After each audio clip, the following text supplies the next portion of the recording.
Hey, everybody. Welcome back to another episode of Just the Tip with Dr. Vic. My name is Dr. Victoria Hartman, and I am the executive director of the Erotic Heritage Museum here in Vegas.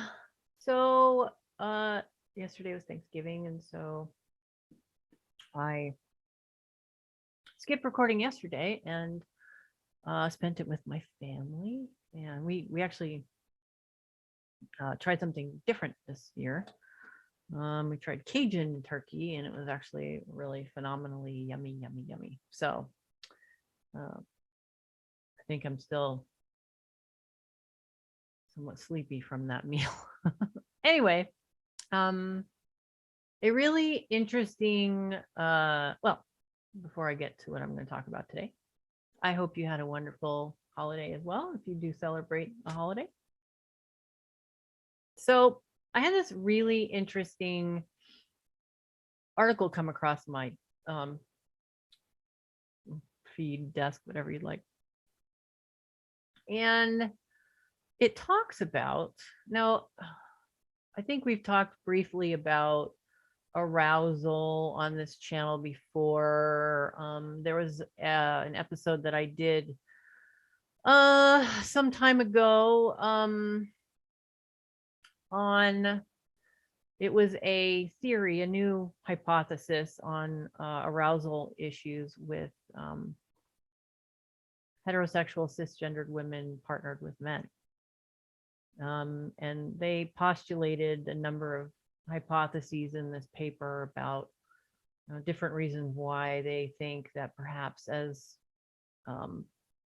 in particular heterosexual women, cisgendered heterosexual women, as they go along in their relationship, their desire for sexual connection diminishes significantly, and to a greater degree that it does for men in these same relationships. Okay. Well, there's research coming out regularly about women's desire, simply because it's so multifaceted as to why there might be low desire or high desire, or what have you. Well, this paper was just published. Oh, okay, April of 2021 in the International Urogynecology Journal.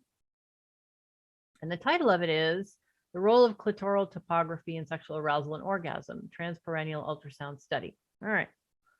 That's a lot of words. And basically what they were looking at to see if anatomy, or in particular, the way in which anatomy, female anatomy is arranged, depending on, say, let's where if the clitoris, depending its distance away from the urethra, the clitoral structure, if any of these, if differences in these distances and how these were, organized on someone contributed to or had any effect actually on like arousal and orgasm. Now, so their hypothesis is this, and I'll read it to you. Hang on. It says, the clitoris has a critical pivotal role in female orgasm and arousal. The aim of this cross-sectional study was to evaluate topographic measurements of the clitoris, as well as to explore potential relationships between the clitoral complex and the orgasm domain of female sexual function, combining transperineal ultrasound with morphometric measurements. All right. So I'm pretty sure many of you know what an ultrasound is. And if not, I can add a description of what ultrasound is.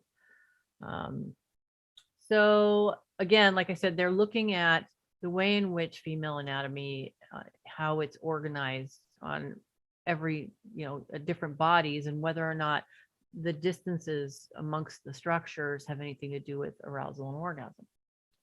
So what they did in this particular study is their method was in sexually active heterosexual premenopausal women, three-dimensional transperineal ultrasound imaging was used to measure the subpubic angle, the anterior triangle angle of the genital hiatus, the levator urethra gap, and the anterior, posterior, and transverse diameters of the genital hiatus.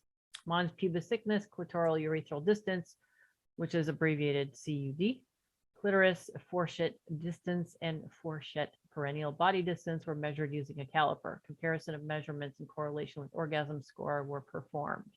So they're measuring the mons pubis and its thickness, the distance between the clitoris and the urethra, the distance between the clitoris and the fourchette, which is the bottom of the vulva, or the entrance to the vagina, and the fourchette to the perineum, which is the area between the anus and the vagina.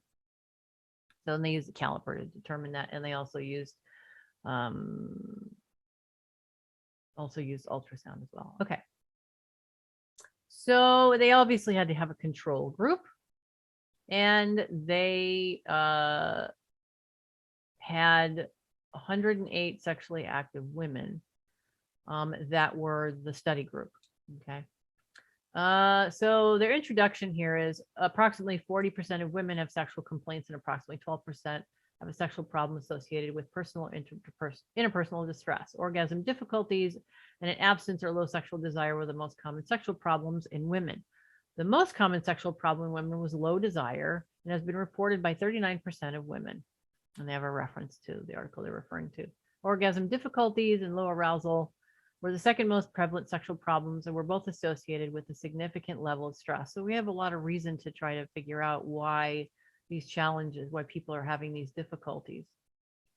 Of course, the clitoris has a critical pivotal role in female orgasm. But we haven't really learned much about the orgasm. We've only learned about its anatomy over the last 2 decades. Okay, we're in 2021 and we've just learned about the clitoral anatomy over the last 2 decades. We really need to prioritize women's sexual responses and pleasure. Okay, so and I think I've done a previous episode where I put up the clitoral structure, and it's very easy to find online, and you just look clitoris structure. So okay, so they did this study, and they said, here are the results. During the study period, 116 women who had fulfilled the inclusion criteria were prospectively enrolled. 8 women refused to participate in the study because of the intimate nature of the questions.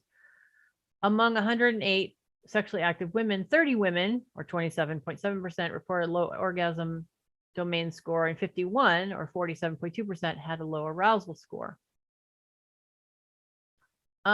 So what they found was that the distance of the clitoris to the urethra was significantly greater for women with difficulty achieving orgasm during vaginal sexual intercourse, a larger anterior triangle of the genital hiatus, and longer CUD distance, and are independent risk factors for low orgasm scores. Okay. Additionally, distance of CUD correlated inversely with orgasm scores. So what they found was that although problems with arousal and orgasm are multifactorial and may be related to the partner's sexual problems, the partner's penis size, and a variety of inhibitory psychosocial factors at the level of the individual, couple, or sociocultural context, clitoral topography plays an important role in orgasm and arousal. Longer glans clitoris, urethra distance, and a broad space for the deep structures of the clitoris are related to difficulty in reaching orgasm and arousal problems. Further well-designed studies and comparative MRI studies are needed to validate our results and their clinical applications. Interesting findings. So at least we have a little bit more information. At least we have a little bit more information on what might cause low arousal. And what was interesting to me, it was low arousal and lower orgasm ability. So this topography has an effect on both arousal and it has an effect on orgasm ability. Now, I went through this, and I think they were largely studying sexual response and orgasm ability during penetration. I don't see any masturbatory activity study in here. I'd have to go over it again, but I think it applies mostly to penetrative sex. So to me, that's really interesting that this topography and how it's organized on each person's body has an effect on arousal, and it has an effect on orgasm, which is fascinating to me. And I think, like they said, is really worthy of more research.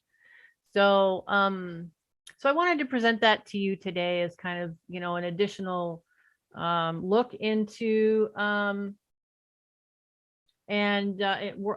additional look into sexual response, and especially as it pertains to women.